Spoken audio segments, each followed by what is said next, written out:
Hi everyone, welcome back to my channel. My name's Rob. I'm here to show you today the difference between a Taylor pipe and an Australian made Olimat pipe and the difference. Anyway guys, this is for the Taylor 35 red engine, the WJ71 motor. Took for it to run last time, it ran alright. So I sort of realised why it looks not as fast on camera, and the reason that it come to is got a lot of grip on these tyres. So what's happening is your wheel spin take off, got grips right away. Then it'll just wind out. Still unload, it's not quite unload, next minute she's on pipe and she's off. So, when you see other people's videos with Taylor 35, things wheel spinning. Engine loves it more. Right, so it gets on the boil, gets on the pipe quicker, and that's why they look quicker. They are going quicker, and then they wheel spin, then they get grip, then they wheel stand. So that's what you're not seeing here, because we've got traction. So yes, I'll probably put some 5-beat rear tyres on it, wheels on it, just take some traction out of it, and see what the difference is getting on pipe. Anyway guys, I'm going to talk about the Taylor pipe. Nice looking pipe. TIG weld. I love it actually, quite good, but when I noticed it, I knew something's not right. So anyone who's got these pipes, there's a problem. It suffers the same as a Rovan pipe. What do you mean? Well, see this tube here where the header goes in, it's actually going in about that far. Then it's been welded, so otherwise it's overlapping. A way a pipe's got to work on the sonic waves. There's basically two of them. So much goes out the stinger, and so much goes back. One, it does the scavenging, bring the fuel mix in. The other way works like a exhaust valve, so you don't spill your fuel and your mixture out through the pipe. It goes up. Then you got your igniting, your big explosion, then you got your power stroke. Okay, yeah, that's a no-no. There's a half horsepower missing out of this pipe. The pipe won't be functioning properly. You got a sleeve that's going through here. Obviously your back pressure, your sonic wave, it's going back. It's actually going to catch on the edge of that inside the tube of this here. It's going to upset it. So only so much is going to go back, and it sort of can't go flowing back. Then you upset the sonic wave. So, and that's the problem with the Rovan pipes. You actually got to cut the pipes up, or you can get the die grinder cut beforehand. Get rid of that excess tube, get it flowing, and so in the stinger, the way it's been bent, it's actually lost its size compared to the end of the stinger. The stinger's that big, and you look back there, it's actually probably a mil or so small. So anyway, to correct the problem, it's quite easy. Right, now whatever you do die grinding, you get a brand new pipe. Before you install it on your RC, 1/5 or whatever, make sure you wash and clean that pipe. No rubbish, no swarf, no dirt, no nothing. Okay, the reason is if you got some dirt, filings, swarf type thing, you divide this up, as I said, the weight going back, you do the scavenging, some of the rubbish from there is going to go inside to some of your motor, sorry. So that's why it's very crucial that your pipe is. So it's quite easy to fix. You have to die grinding inside there. I use one of those die grinding bits, which is like a ball. Okay, I use it. It's actually, I've got a longer piece. One to go on my die grinder, gets in all the places where you take any burrs, any welds or anything like that. So I usually clean up in that area and I'll get rid of that. Okay, so I've got a float going back. There's nothing to catch on. Nice tick work. Obviously they got the MIG out by the looks of it, and puts extra well. They've got porosity. Porosity is pinholes. No gas. The tip of the cone, it's full of rubbish and the gas can't come out. And yeah, they could leak there. Right, so just to let down, nice looking pipe. The price was £187.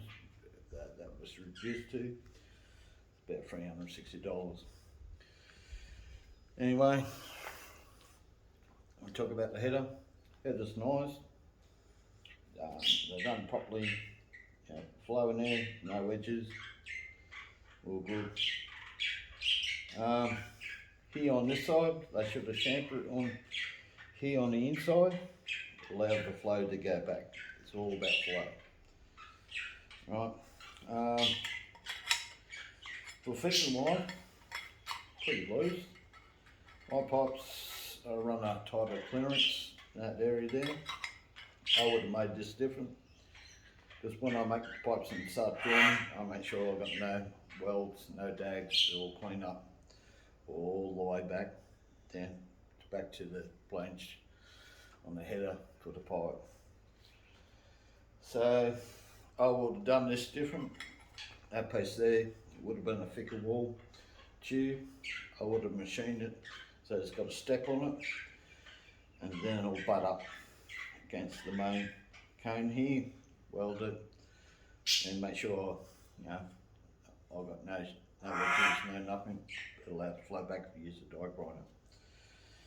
Right, so there we go, guys. So your pipe, total pipe, be a half horsepower down. The easiest way to check is take the header off, put your finger up there. You'll know what I'm talking about. That's crucial, that there's no steps, nothing to snag on for the wave to come back. It must flow back. That's the whole idea when you do your flange. Right. Another tip I heard on YouTube about the length of your stinger. It's crucial. Have cut off here. That doesn't matter. Okay, since when a trail bike, this rope motocross, it's set up there, so it has a muffler to quieten it down. That does not restrict anything, make it faster or whatever. It's just the size of the opening of the stinger. So, it depends what size stinger or whatever. So you over rev or type of thing, how it works. This is how the pipe works. So you got a bigger stinger, you actually got more coming out, slightly less. It depends how strong the motor is, how much sonic weight going back. So guys, that does not matter. So you put a plastic silicone coupling on there so you don't get any rubbish on your motor, and it's alright. That does not matter. It's actually the inside diameter matters to how the pipe works. It comes down to on a Rovan 71 or a Taylor 71, that's 20 mil. Obviously this is probably about 16, I don't know, I haven't looked at it, it's probably around 16, maybe 15, I'm not too sure. Okay, I don't know that. But anyway guys, that's my input about a tailor pipe. We're going to try this pipe up. I've done the modifications. we're going to try it on a Taylor 35. Anyway guys, I'm going to grab the camera and we're going to show you the difference from one to the other.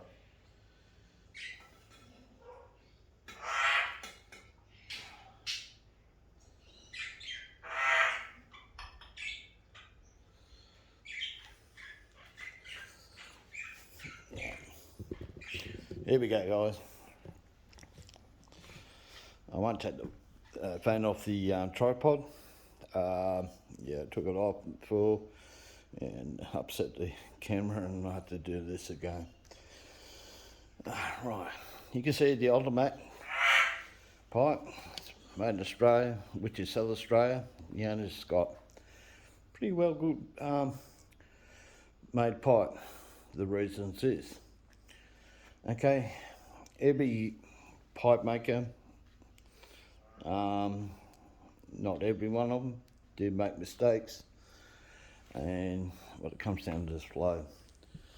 As you see, this pipe's actually, the Taylor one is actually sort of cracking cage or temp chase.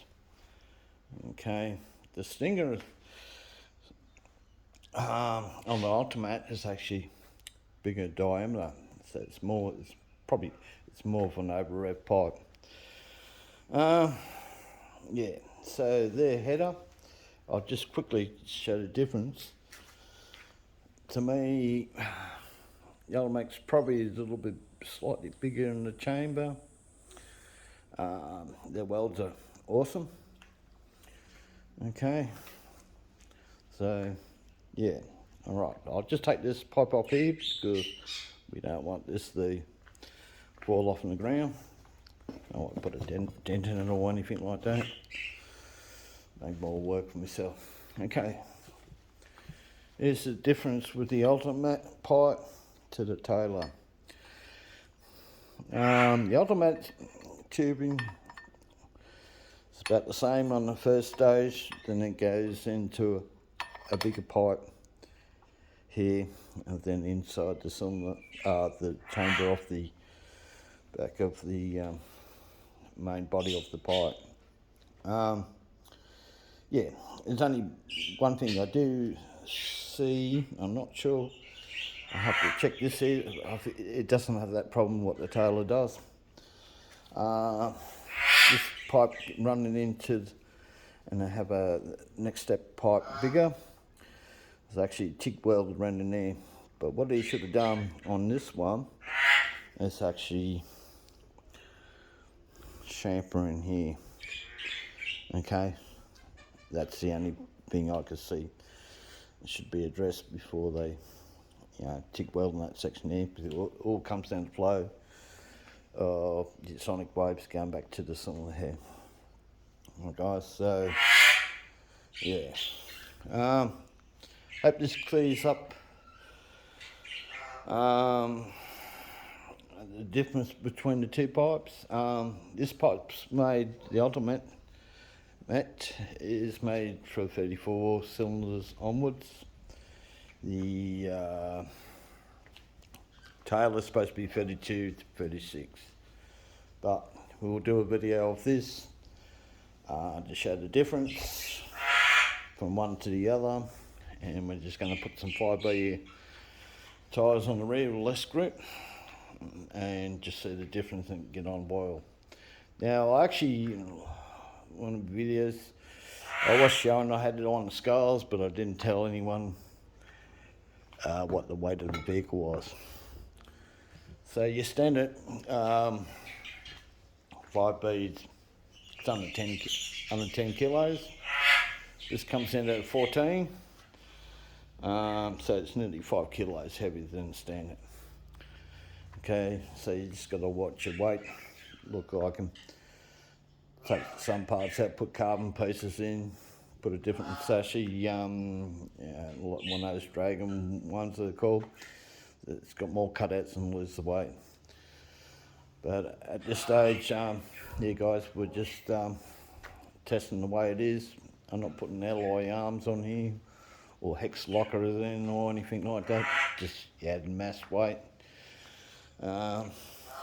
Just keep the weight down. So anyway, guys, yeah, all good. So I've got a few stuff, other parts I got from Taylor RC or RC Max.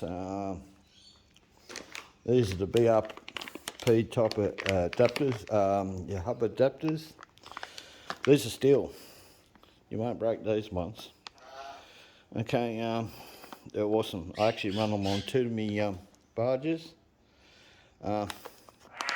Money well spent, because the one on the 5B Max, I've got aluminium ones that are actually longer, about a 2-inch extension, so I had to reverse the wheels around so I wasn't over length in the track, which is pretty big as it is, and I didn't want to make it bigger as it was. The rest of the gear to mount the Taylor pipe. You've got a hex